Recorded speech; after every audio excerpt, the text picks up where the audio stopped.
البرج الأيقوني وكليسكو كابيتال.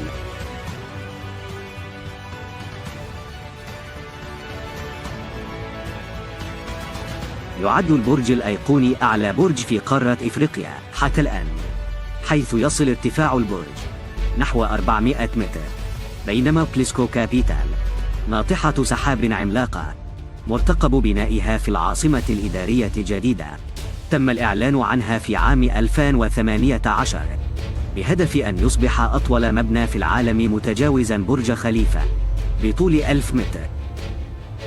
يقام البرج الأيقوني بمنطقة الأعمال المركزية في قلب العاصمة الإدارية الجديدة، حيث يطل على كل الطرق الرئيسية والحديقة المركزية، بينما كليسكو كابيتال سيقع في نفس منطقة الأعمال المركزية بالعاصمة الإدارية بالقرب من الطريق الدائري المركزي.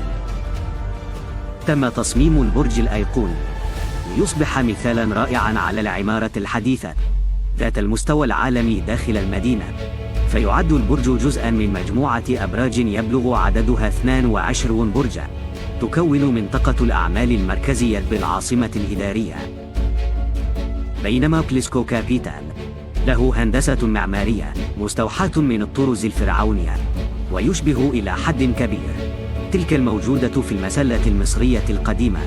يحتوي التصميم على فتحات تهوية تدور وفقا لميل الشمس، مما يقلل الحرارة طوال اليوم. وتقدر استثمارات البرج الأيقوني بنحو 3 مليارات دولار يتم تنفيذه بالتعاون بين وزارة الإسكان والمرافق العامة وشركة سيسيك الصينية، بينما كليسكو كابيتال لم يتم الإعلان عن تكلفة المشروع، سيتم تنفيذه بواسطة شركة النصر للإسكان والتعمير، فهي من طرحت فكرة وتصميم المشروع. توجد الكثير من المخاوف بخصوص برج كليسكو كابيتال على أنه مشروع مقترح فقط ولن يتم تنفيذه، والذين يتجهون لهذا الرأي يعتمدون على أن المشروع لم يطرح من قبل الحكومة المصرية، ولكن في رأيك ما الذي يمنع مصر من تنفيذه؟ وهل سيكون ذو جدوى اقتصادية للعاصمة الإدارية الجديدة أم لا؟ بانتظار آرائكم في التعليقات.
السلام عليكم، لا تنسوا الاعجاب بالفيديو والاشتراك في القناة تشجيعا لنا لنستمر بنشر المزيد إن شاء الله.